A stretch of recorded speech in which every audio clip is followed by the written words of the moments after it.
Fala pessoal, tudo jóia? Professor Rafael aqui mais uma vez. Hoje para nossa aula de pneumática e hidráulica, aqui do curso técnico mecânica do Instituto Federal de São Paulo, campus Itapetininga.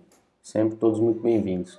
Hoje a nossa aula é para falar um pouquinho de hidráulica. Nós, na aula passada, já vimos os princípios físicos da hidráulica. E hoje vamos ver alguns conceitos iniciais aqui relacionados, à aplicação da hidráulica no âmbito industrial, tá certo? A gente vai ver algumas válvulas, vamos ver também a sua simbologia, a sua aplicação, tá? Espero que vocês gostem, beleza? Vamos lá então.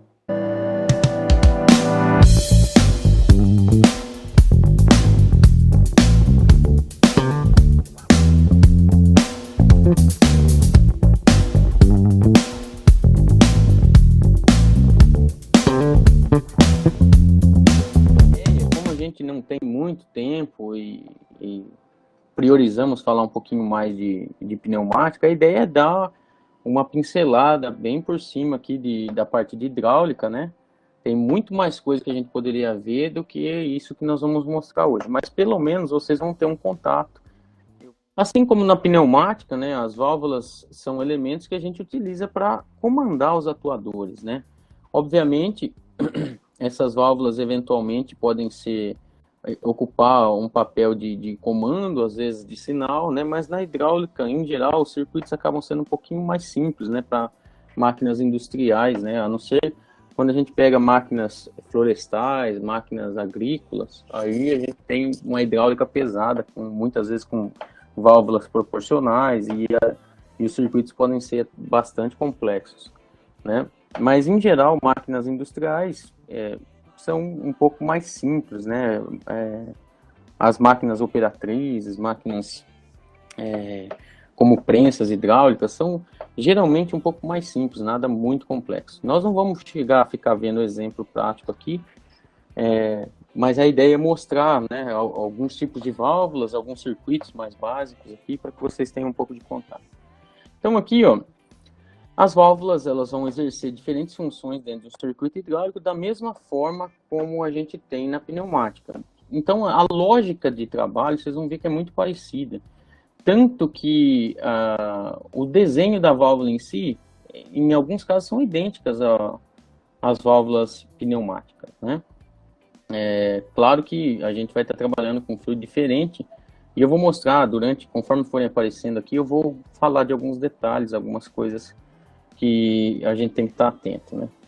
Então, de acordo com as funções, as válvulas podem ser classificadas como direcionais, estão vendo algo diferente aí? Controladoras de fluxo, controladoras de pressão e bloqueio. Nada de diferente, né? Só que aqui a gente não vai estar vendo tantas variações como vimos lá em pneumática, mas em geral é esse jeitão, as funções são parecidas, aquelas que vão ser utilizadas para direcionar fluxo e consequentemente provocar avanço, retorno ou ainda rotação horária, anti-horária, né, do motor, enfim. Aquelas que controlam fluxo, quando a gente quer controlar a velocidade e tal, né? As controladoras de pressão, que são bastante úteis aqui, a gente vai falar um pouquinho delas, e eventualmente para bloquear uma linha, coisas do tipo. Então, começando pelas direcionais, veja lá. Olha como tudo é similar, né? A gente vai... a função de uma válvula direcional é direcionar ou modificar o sentido do fluxo, né? Atendendo a necessidade do circuito. E a gente vai caracterizar essas válvulas, que são as principais válvulas, assim como na pneumática, de acordo com o número das vias, com o número de posições, a posição de repouso ou também de trabalho dessa válvula, o tipo de acionamento. Olha, de novo, quase tudo muito igual ao que a gente tem lá na pneumática. Então, ó, por exemplo, uma válvula duas vias, né? O que significa isso aí? Ó, o desenho dela não tá até aqui, eu peguei do fluido sim pneumática, isso lá, ele tá como padrão, em vez de usar a norma ISO em termos de numeração, tá em termos de letra. Então tá entrada de pressão P, a utilização da via, né, A. Então aqui, neste caso, duas vias, o número de vezes que toca a bordinha aqui seja na parte superior ou inferior, de um dos quadradinhos, eu escolho qualquer um deles, né? Tem que dar a mesma quantidade, né? Então, duas vias e duas posições. O número de quadradinhos ou de retângulos aí, né? É o número das posições que essa válvula pode assumir. Em uma posição extrema do carretel, a gente vai ver por que aqui o pessoal chama de carretel. Daqui a pouco eu já mostro para vocês. Então, em uma das posições o fluxo é aberto, na outra posição o fluxo é fechado. O carretel, olha aí, ó.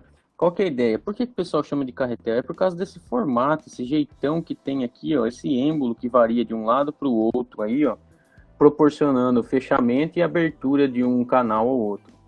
Então aqui, ó, por exemplo, a entrada de pressão aqui está fechada, né? E enquanto que está aberto o ar aqui, né? Mas para a atmosfera, né? E aqui, uma vez que eu acionei, olha lá o que a gente proporciona. Eu vario o carretel de posição e aí eu proporciono a entrada de pressão do líquido e ele passa por aqui e segue adiante. Então é mais ou menos como seria a construção aqui de uma válvula dessa internamente, né? Depois eu vou mostrar lá no FluidSim para vocês algumas fotos dessas válvulas. Vocês vão ver que, diferentemente das válvulas pneumáticas, que são válvulas pequenininhas em geral, mesmo a válvula 5-2 que é uma válvula maior, ela é relativamente pequena perto das válvulas hidráulicas e bem mais leve que uma válvula hidráulica. Como dá para perceber nos princípios e físicos da hidráulica, quando a gente trabalha com hidráulica, as pressões são muito mais elevadas, consequentemente a força que se consegue é muito mais elevada do que na pneumática, embora as velocidades são muito menores, né? Então são sistemas diferentes, né? E que por ser um líquido, que normalmente é um fluido hidráulico, um óleo, o sistema não pode ser aberto para a atmosfera, né? Como a gente costuma ver na pneumática, né? Tem que ser um sistema fechado, né? Até para acontecer a pressurização, né? Já que o nosso líquido, o líquido é incompressível, né? A pressurização ocorre pela ação da bomba, né? Bom, então essa válvula, por exemplo, ela muitas vezes é utilizada numa função de liga-desliga no sistema, né? Só de simplesmente passa o óleo ou não passa o óleo, dependendo da posição que a válvula está. Muitas vezes essa válvula acaba sendo utilizada como uma trava de segurança, né? Um botão de segurança quando eu quero cortar um fluxo de um sistema. Aqui ela está normalmente fechada nesse desenho, mas poderia ser inverso, né? Ser a posição da esquerda aqui o fechado e a posição da direita o aberto, o que tornaria essa válvula normalmente aberta, né? Então pode existir essa variação, né? E muitas vezes essa válvula aqui, ela acaba sendo como se fosse uma válvula para isolar partes do sistema. Então, por exemplo, quando eu quero fazer uma manutenção numa parte do sistema sem parar a outra, né? Eu posso ir lá, ter uma válvula dessa aqui no meio do caminho, eu fecho ela, a parte que está adiante dela eu consigo modificar sem grandes problemas e ainda assim mantenho o restante do sistema funcionando, né? Então eu consigo conectar ou isolar várias partes do sistema hidráulico. Aí, a 3-2 vias, olha lá, o mesmo jeitão. Isso aqui eu vou até colocar mais rápido os textos aqui, porque a principal coisa que eu quero chamar a atenção de vocês é que, geralmente, em aplicações hidráulicas aí, industriais, essas válvulas não são empregadas. Isso aqui é tipicamente utilizado para válvula pneumática, né? Esse tipo. Embora exista, não é muito comum esse tipo de coisa. Porque geralmente os pistões hidráulicos eles são de duas vias, né? De duplação, melhor dizendo. E aí você precisa de duas posições aqui, né? De duas vias de atuação. O que essa válvula não tem. Mas, enfim, se fosse para utilizar uma válvula dessa, o que não é comum na hidráulica, a gente teria apenas um orifício aqui de atuação, né? E essa mesma via seria utilizada na pressurização do atuador ou mesmo na despressurização do atuador. Então, subindo e descendo o fluido aqui pelo mesmo orifício. O que eu gostaria de chamar a atenção de vocês em termos da simbologia é que aqui, ó, a gente tem P, entrada de pressão, né, da linha pressurizada, que seria a via 1 lá da nossa pneumática, né?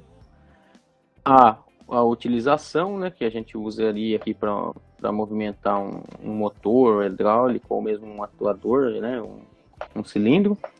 E o retorno, né, ou o escape, agora não é um escape que seria o R aqui lá da nossa na pneumática, ou mesmo a via 3, no caso da pneumática. Por quê? Porque agora eu não tenho um escape que vai para a atmosfera, agora eu tenho um retorno que vai para o tanque da nossa unidade hidráulica. Essa é a principal diferença em termos da simbologia, tá? Que a gente acaba usando mais aqui em termos de letras, e o escape não é o escape, na verdade é um retorno para o tanque, tá certo? Aí, válvula 4 duas vias, aí já passa a ser uma válvula comum da gente utilizar nos processos hidráulicos, né, nos sistemas hidráulicos. Então, essa casa aqui, por que ela é comum de ser utilizada? Veja que eu tenho entrada de pressão, eu tenho as utilizações, né, para os cilindros que normalmente são de duplação, e eu tenho um retorno para o tanque. E se eventualmente eu utilizasse um cilindro de simples ação, o comum é achar esse tipo de válvula, não achar de 3 vias, e aí o retorno aqui, ó, eu simplesmente a conecto aqui para retorno no tanque e não teria problema nenhum, né? Seria útil, faria quase que o mesmo papel, né, de uma válvula de 3 duas vias. Eu isolaria uma dessas vias aqui, né, e faria um trabalho diferenciado aqui com ela, tá? Mas enfim, veja lá. Nessa válvula aqui, a principal característica dela é causar reversão de movimento do cilindro ou do motor hidráulico. Então, de avanço e de retorno, né? Então, num sentido, numa das posições provoca avanço, no outro retorno, né? Ou ainda rotação horária e anti-horária. Então, olha lá, um circuitinho bem básico. Veja, essa simbologia aqui embaixo, eu vou aproveitar e já explicar para vocês. Essa simbologia é a simbologia de uma unidade hidráulica. É assim que nós chamamos o conjunto: tanque, bomba hidráulica, pressostato, que é o regulador de pressão, né? E normalmente tem um filtro também, que às vezes não está aqui, neste caso aqui não está desenhado, mas é comum de se ter, né? Um filtro na entrada da bomba aqui, ó, para que impurezas, né, que são da própria linha, das mangueiras, ou mesmo de algum elemento aí ao longo da linha, né, que possa se desgastar e desprender um pouco de limalha, alguma coisa assim, né? Então veja, essa simbologia aqui, ó, essa mais à esquerda, designa um pressostato, um controlador de pressão, né, um regulador de pressão. Então aqui, através desse carinha aqui, a gente consegue regular a pressão que vai sair do fluxo aqui, que vai lá para cima. E a gente tem essa simbologia aqui de um manômetro, mesma coisa que para um sistema pneumático, né? Então o manômetro, ele não regula nada, ele simplesmente indica, só mostra para a gente qual é a pressão que está nessa linha aqui, tá certo? Aí esse redondinho aqui com um triângulo pintado de preto indica para nós que isso aqui é a bomba hidráulica, tá? Então veja, na pneumática, a tomada de ar, uma tomada de ar, ela é mostrada para a gente como um triângulo, só que ele não é pintado dentro. Ele é, claro, só tem as arestas, né? E por dentro é branquinho. Aqui ele é pintado justamente para designar que agora eu estou falando de um líquido aqui circulando e não de ar, de um gás, tá? Essa é a diferença. Tanto é que lá no FluidSim, e às vezes até em sistemas hidráulicos, para facilitar o desenho, o pessoal só coloca o triângulo pretinho aqui como sendo uma tomada de uma unidade hidráulica, né? E que vai alimentar um sistema, em vez de desenhar toda a unidade hidráulica, tá? Aqui eu fiz questão de pôr ela para que vocês tivessem conhecimento do que se trata. Então é comum aparecer nas simbologias o desenho do motor, que é acoplado a essa bomba, né? E provoca a movimentação da bomba, que vai pressurizar a linha, tá certo? E aí a gente tem aqui, ó, aqui já está conectado, mas teria uma conexão de pressão, que é para tomada aqui, né? De pressão a partir dessa unidade hidráulica e pressurizar o nosso sistema, e os retornos, né? Que normalmente são mais do que um, tem um aqui, mais um aqui, para eu poder retornar de mais válvulas. Até aqui, neste caso, só tem uma entrada de pressão, mas normalmente se tem mais do que uma tomada de pressão, né, a partir da mesma unidade hidráulica. A nossa unidade hidráulica lá no Instituto, por exemplo, tem 2 ou 3, se não me engano. Assim como tem 2 ou 3 de retorno para o tanque, tá? Então, Essa é a simbologia geral aqui. Ah, faltou eu falar o seguinte. Esse, e- esse desenho aqui embaixo, ó, que tem como se fosse uma bordinha de um tanquezinho aqui, assim, ó, como se fosse um pequeno reservatório, é a ideia de que isso aqui representa que aqui, isso aqui tudo está tem um reservatório com fluido aqui, né? Diferentemente na pneumática, onde o reservatório é o próprio ambiente, né? O ar está à disposição amplamente, que é só captar, o compressor comprime e aí manda para dentro da linha. A gente tem um reservatório lá no compressor do ar já comprimido, mas o ar está livre à vontade para a gente coletar e usar, né? Aqui não, aqui eu tenho uma limitação, né? Então, até quando a gente vai montar um sistema, na hora de dimensionar, tem que ser levado isso em conta, né? Quanto de óleo vai precisar também? Essa unidade hidráulica tem que ter um reservatório com óleo suficiente para movimentar todo o nosso sistema, né? Por exemplo, se eu fizesse um sistema com vários atuadores, né? Obviamente eu preciso de mais óleo para toda a minha linha estar cheia de óleo, né? E a gente não pode ter num sistema hidráulico linhas, né, vazias com ar. Não pode.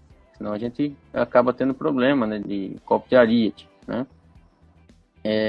Então tem que estar toda a linha tem que estar repleta de óleo. Tanto é que quando vocês tiverem a oportunidade lá no instituto, se Deus quiser terão, vocês vão ver que as mangueiras de conexão elas têm retentores, né, nas pontas, né, de conexão.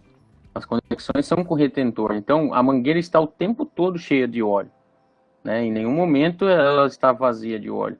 Então ela precisa desses retentores, né, para não vazar esse óleo quando a gente desconecta, né, para poder utilizar. Não por acaso, né, quando a gente faz lá manutenção no freio do Fuscão, não tem que sangrar? O pessoal fala, sangrar o sistema. O que é o sangrar o sistema? Sangrar o sistema é tirar o ar da linha, né? O ar, para que o freio funcione bem, tem que estar todo pressurizado.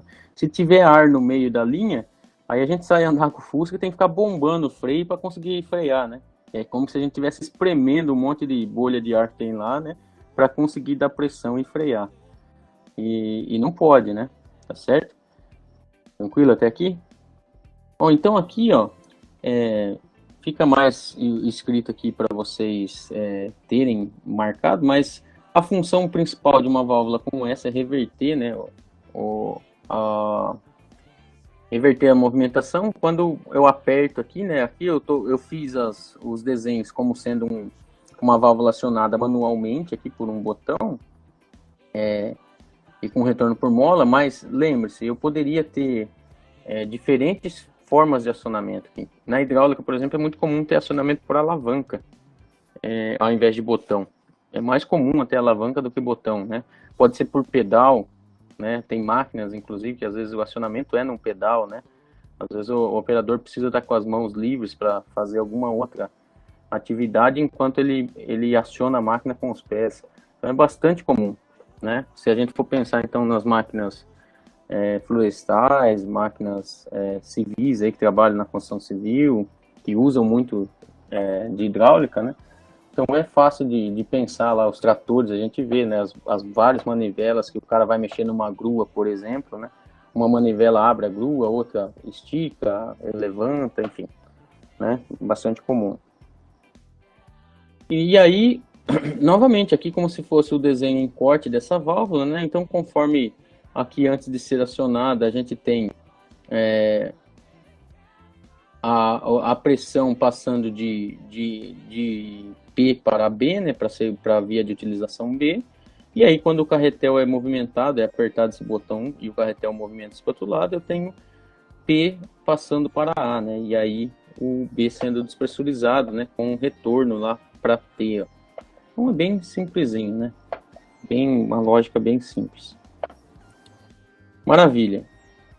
Aí a gente chega numa coisa aqui bastante importante, que comumente na hidráulica, né, diferentemente da pneumática, normalmente se trabalha muito com na hidráulica industrial, tá?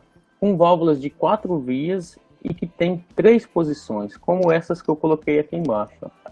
Então, a gente vai ter normalmente as posições extremas sendo relacionadas ao movimento do atuador, né? Então, por exemplo, pegando essa daqui, ó.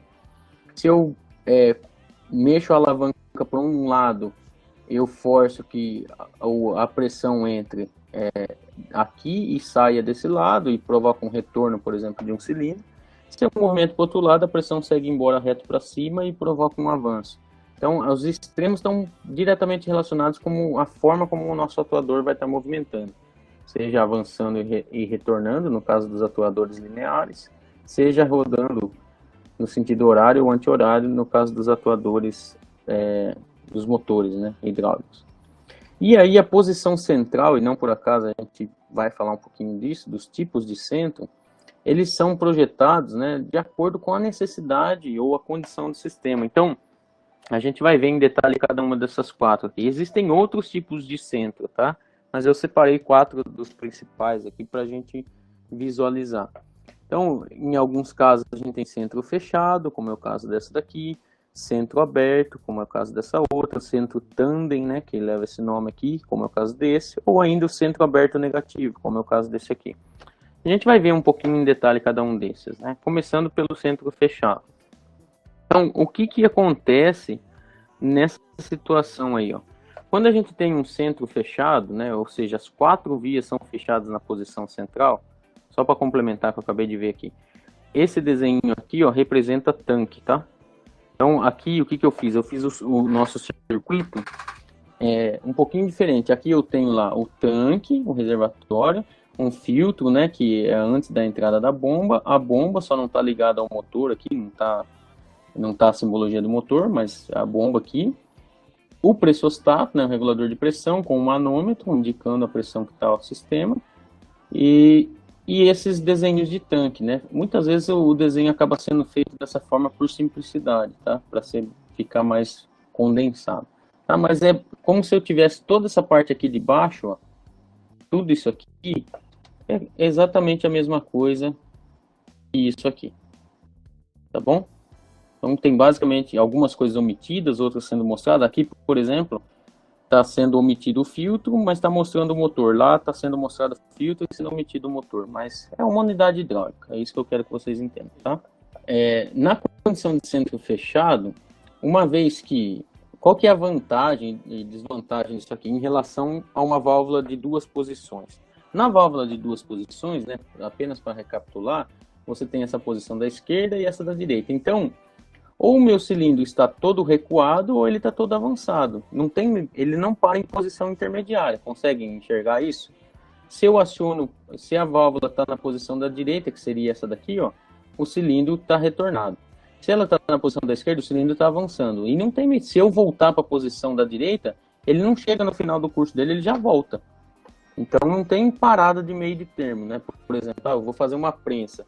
Imagine só, estou descendo a prensa, poxa vida, quero parar, ela já está próxima da aproximação, mas quero ajustar aqui a peça para ser prensado. Se eu estou com uma válvula de 2 vias, ela vai voltar para a posição inicial, lá para cima, né? Para eu poder ajustar a peça. Se eu tenho uma válvula como essa daqui, olha que legal, eu faço a aproximação, volto para a posição central, e aí eu mantenho o líquido aqui pressurizado, paradinho, do jeito que tiver, se não tiver vazamento, é claro, nas conexões, né? Vamos pressupor que é tudo perfeito.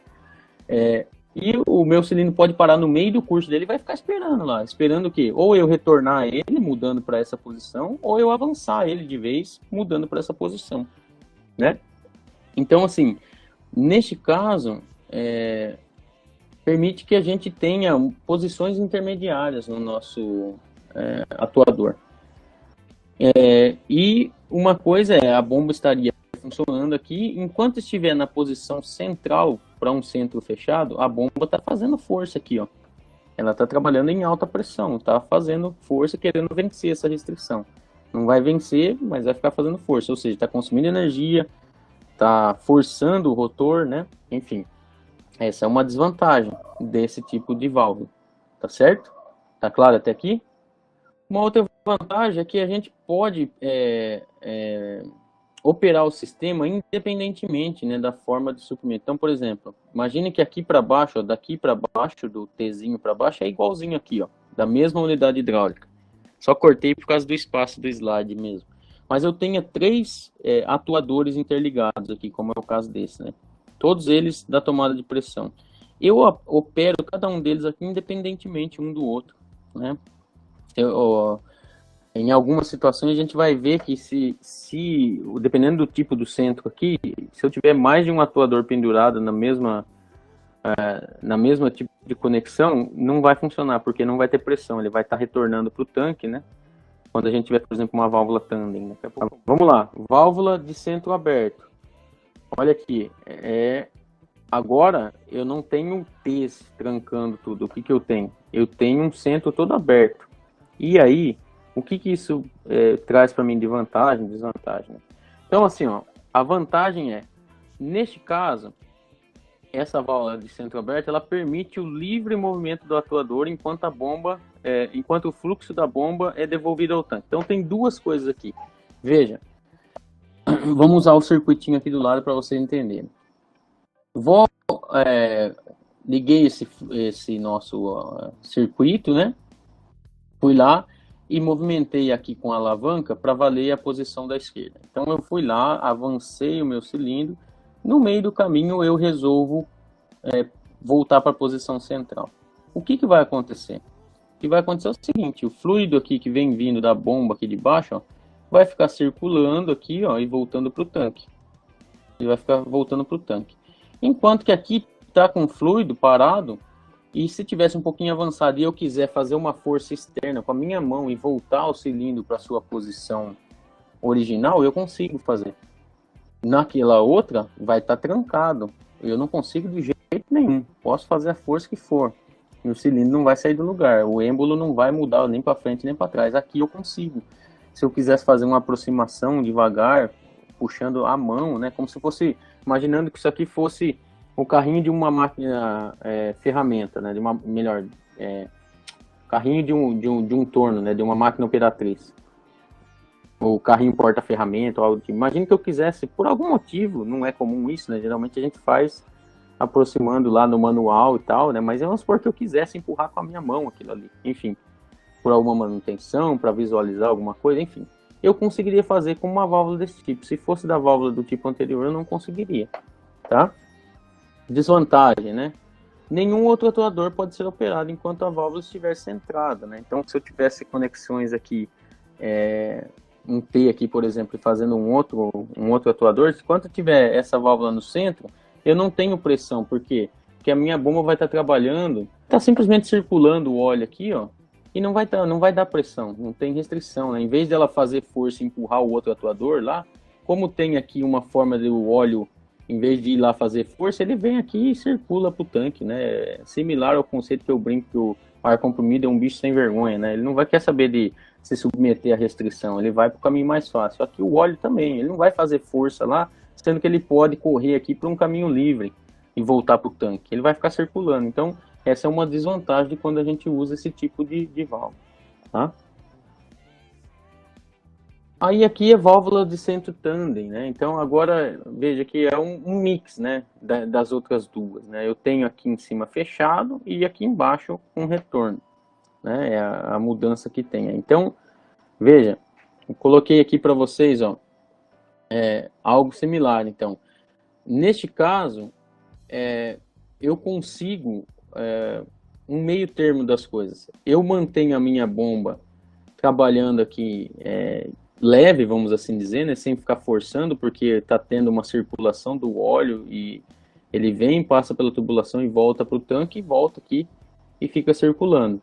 Então isso aqui faz com que eu preserve a minha bomba, eu gaste menos energia, porque é simplesmente um circular de óleo e a bomba não está sendo forçada, então também não requer muito da potência dela, a corrente fica mais baixa e consome menos energia, consequentemente. E, ao mesmo tempo, eu consigo ter posições intermediárias com a segurança de que não vá retornar ou avançar com o simples movimentar da mão. Então, por exemplo, imaginem vocês que eu vou usar isso aqui como sendo um elevador de carros, né, que a gente usa lá quando vai fazer alinhamento, balanceamento do carro e tal, ou vai fazer alguma troca. A gente vê nos centros automotivos muito isso. Então, a bomba liga, vai lá, eleva o carro, E se eu vou movimentar por pouco tempo, eu mantenho a bomba ligada, mas tendo uma válvula como essa aqui, eu estou gastando um pouquinho só de energia, não estou forçando a bomba, e a válvula vai garantir que o meu cilindro mantenha lá elevado o carro, né? Tá certo? Então, a hora que eu precisei, já só levantei, dei uma verificada, quero ver alguma coisa debaixo do carro, mas já vou descer. Não preciso ficar ligando e desligando a bomba. Vou lá, deixo ela ligada, sem risco de grandes problemas, porque eu tenho uma válvula como essa daqui, né? Então, permite esse fluxo de retorno da bomba, aí, que ela retorne ao tanque, sem passar por essa válvula limitadora de pressão, sem causar muito transtorno, né? E aí, obviamente, essa é a principal vantagem que esse tipo de válvula proporciona, né? Proporciona esse alívio da bomba enquanto a gente estiver na posição central. É interessante de ver, quando a gente está lá na prática, a gente faz, por exemplo, eu vou lá, imagine que eu vou fazer um circuito como esse aqui, ó, e isso aqui fosse uma prensinha, ou uma guilhotina, sei lá, uma prensa, vai.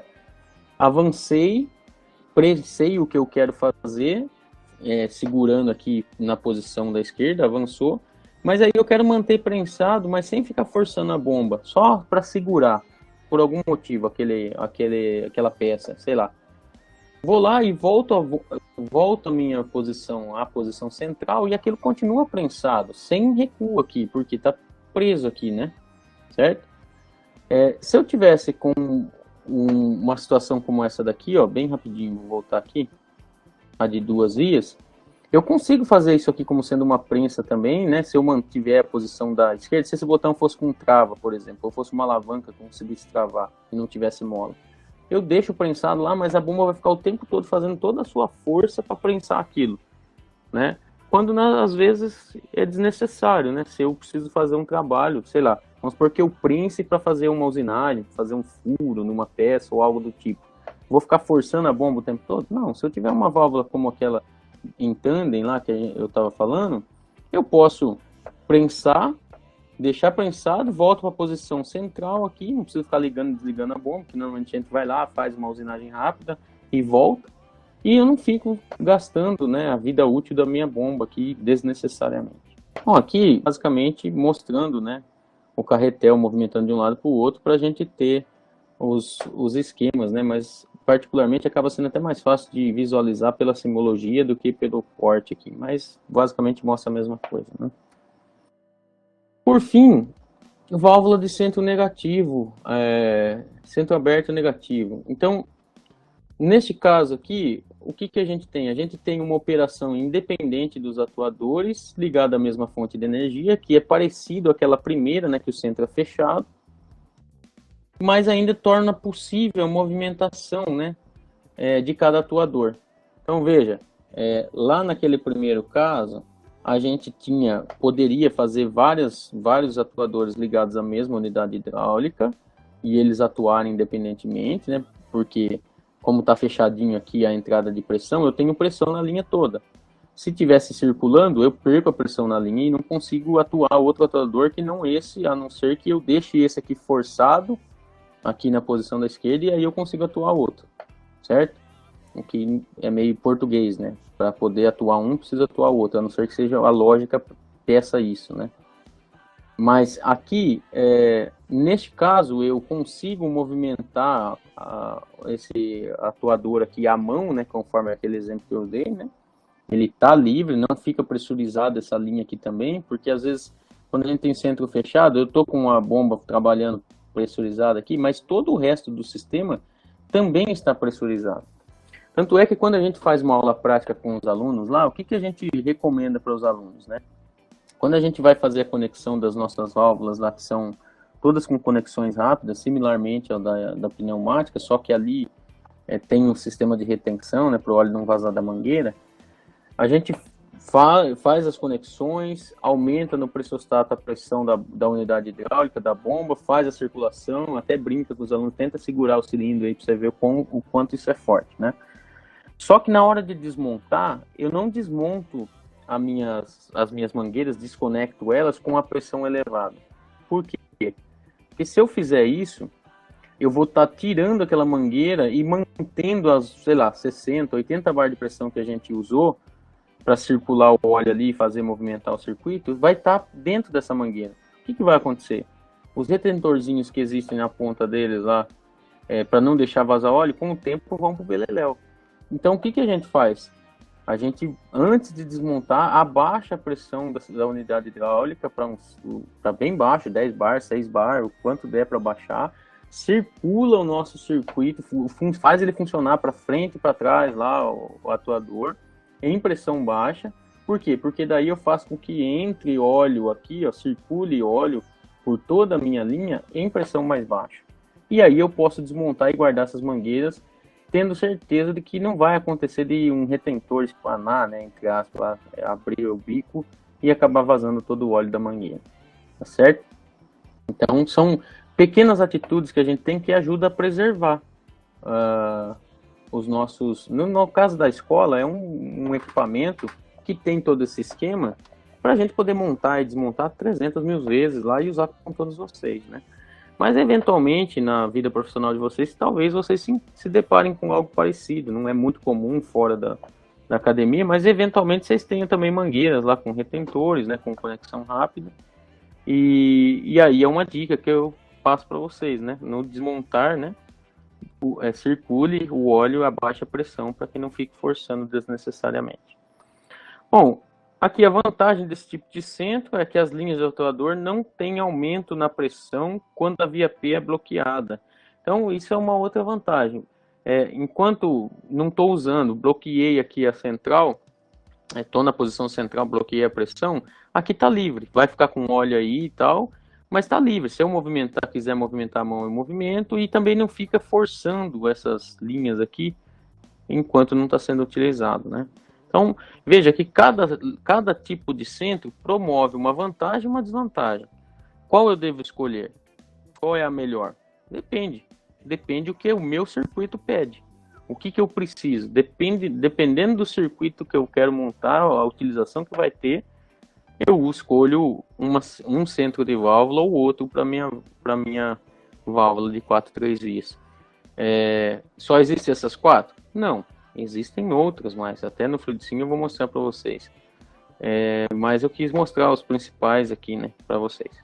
Para não passar em branco, eu falei da limitadora de pressão, reguladora de pressão. Às vezes são termos para chamar 6 de meia dúzia, né? Mas veja lá, essa válvula aqui, que é essa simbologia, ela trabalha como normalmente fechada. Qual que é a ideia disso, né? Aqui eu tenho entrada de pressão e aqui eu tenho tanque. Esse êmbolo aqui, assim como a gente vê lá na pneumática, tem válvula que a gente viu, a válvula de sequência, que funciona desse jeitão aqui. Quando vinha um sinal aqui de pressão que era maior da linha do que a válvula estava presetada através da mola, esse êmbolo alinha aqui, né? E ao alinhar aqui, ele permite a passagem da pressão para o tanque. Então, não por acaso, é a limitadora de pressão. Veja, na minha linha... ajustei uma pressão na minha bomba, tô mandando lá e isso aqui vai começar a avançar quando o cara pisar no pedalzinho aqui, ó. Chegou aqui, tem uma carga a ser empurrada que é maior do que ele suporta. O que vai acontecer? Se ficar forçando, vai acontecer uma sobrecarga de pressão, né? E quem que regula essa pressão, na verdade, né? Que eu setei como limite para não danificar a minha bomba?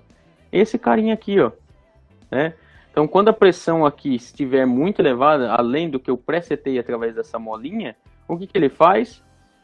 Ele pega esse tracejado aqui, ó, que está aqui, é como se fosse uma tomada de pressão da linha, faz uma leitura da linha, na pressão que está na linha, e se ela for maior do que aquela que eu desejo, que eu regulei na mola, o que acontece? Alinha-se aqui, ó, e em vez de óleo lá para cima, vai aqui para o tanque, ó. Que é só um filtrinho aqui, né? Não tem nada demais. Mas vai para o tanque. Então não acontece movimentação, né? Na verdade, não aumenta essa pressão. Se mantém aquela pressão que eu presetei aqui, né? Então, isso é interessante, né? Essa válvula é muitas vezes utilizada como válvula de alívio, né? Ou válvula de segurança, né? Então, você tem lá um projeto, sabe que pode trabalhar num range de pressão ali de tal valor, sei lá, até 50 bar. O que passar daquilo você regulou aqui, né? Se passar disso, não vai passar, na verdade. Essa válvula vai permitir a recirculação, e vai ficar nesses 50 bar. Então, o que acontece? Dependendo do diâmetro desse cilindro, um 50 bar de pressão aqui proporciona uma determinada força de avanço nesse cilindro aqui. Sei lá, vou chutar um valor, não estou pensando em conta, tá? Mas vamos pensar lá 500 kgf aqui, ou seja, consegue 500 kg de força aqui. Se eu colocar um negócio de 1 tonelada aqui na frente, ele não vai movimentar, não vai ter força suficiente para isso, né? Talvez, dependendo do diâmetro do pistão e tal, e da capacidade da bomba, a gente consiga elevar nesse pressostato para conseguir elevar 1 tonelada? Talvez sim, dependendo do que eu tiver de equipamento aqui embaixo. Talvez não, tá? Então, na verdade, eu preseto aqui a pressão que me interessa, até também pensando na capacidade das tubulações, né? A pressão que suporta as tubulações e as conexões. Então, nada adianta eu ter também uma unidade hidráulica que é capaz de fornecer até uma pressão mais elevada se eu não tiver válvula que suporte essa pressão ou mesmo conexões que suportem essa pressão. Em algum lugar, o mais fraco vai romper, né? Então, não por acaso, isso aqui é um elemento obrigatório, né, em todo sistema hidráulico, para preservar o sistema como um todo, tá? Então, olha lá, sempre que o valor de pressão exceder o valor que a gente fixou na molinha ali, e como é que a gente faz isso, né? Não tem aqui um manômetro que está indicando, conforme você liga a bomba e você regula manualmente aqui um parafuso, você vai lendo em tempo real aqui quanto que está a pressão no manômetro, só circulando a bomba ali, por exemplo, ou forçando, né? Na verdade, fazendo uma atuação, né? Depois que o cilindro atinge o seu ápice. Aí você regula conforme aquela pressão ali, né? Ele vai dar um golpezinho na hora que bate, né? Uma pequena elevação de pressão, mas depois ele entra em regime forçando. E aí você consegue regular para mais ou para menos, enfim, conforme for. Conforme o cilindro está avançando, por exemplo, a pressão no sistema como um todo cai. Por quê? Porque eu estou um líquido fazendo força empurrando esse cilindro e ele vai ter que resistência. Basicamente o peso do êmbolo, né, do atrito que vai acontecendo desse êmbolo em relação à camisa do pistão aqui, ó. E aí quando chega lá no final que dá um golpe, né, que daí trava e aí a pressão se estabelece e vai lá para cima de novo, né? Sempre que tem movimentação a pressão cai aí bastante em relação à pressão que a gente preseta. Por isso que para presetar essa pressão tem que estar prensado, ou, por exemplo, do jeito que está aqui, eu teria que estar, quando eu tenho uma válvula como essa, né, se estiver no extremo, seja do retorno total ou do avanço total do cilindro, eu estou com uma pressão toda, a todo vapor aqui, vamos assim dizer, né, então eu consigo presetar direto. Se eu tiver com uma válvula de 3 posições, eu acabo precisando, né, movimentar ou para um lado ou para o outro para poder fazer esse setup. Às vezes essa válvula acaba sendo usada como em associação com outras para trabalhar como uma válvula de sequência, igual a gente viu lá em pneumática, né, onde, por exemplo, só permite uma atuação, né, até comentei com vocês do exemplo do ônibus, vocês estão lembrados do caminhão, que o cara chega na casa dele à noite, para em frente, normalmente tem vazamento, no outro dia de manhã ele dá partida e não tem pressão do compressor, né, para liberar os freios, né, por uma questão de segurança. Então, algo parecido com isso pode ser feito aqui na hidráulica também, né? Você condicionar uma operação de um determinado atuador à pressão do sistema, né? Então, se até atingir uma determinada pressão, aquele sistema não funciona. Quando chegar na determinada pressão que se espera, o sistema funciona e por aí vai. Em alguns casos é usado para contrabalancear essas forças externas, então é mais ou menos o que eu disse, né, de eu ir lá e querer empurrar, levantar uma carga que vai além do que eu suporto no meu sistema, essa válvula atua, né, de tal forma a preservar os elementos como um todo, né. E aqui, ó, assim como lá em pneumática, a gente também tem as reguladoras de fluxo, olha lá que legal. A gente pode ter reguladora de fluxo unidirecional, que é tanto num sentido quanto no outro é regulado, bem como as unidirecionais, né? Aqui bidirecionais, eu falei errado, tá? Regulando um lado do outro, ou ainda as unidirecionais, que num sentido regula e no outro não. Lembra, aqui é mais ou menos a mesma coisa. Lá eu falava, o ar comprimido ele vai procurar o caminho fácil, ele não vai se submeter à restrição se tiver um caminho aberto alternativo. O óleo é a mesma coisa, ele chega aqui pressurizado é difícil passar pressurizado por uma restrição como essa. Então ele vem para o caminho alternativo e vê. Tá trancado? Opa, não tem o que fazer. Vai para lá. Quando é o contrário, ele vem aqui, o chapeuzinho diz que aqui a porta está aberta, então em vez de ficar se submetendo à restrição, ele vem, passa batido aqui e vai embora. Tá?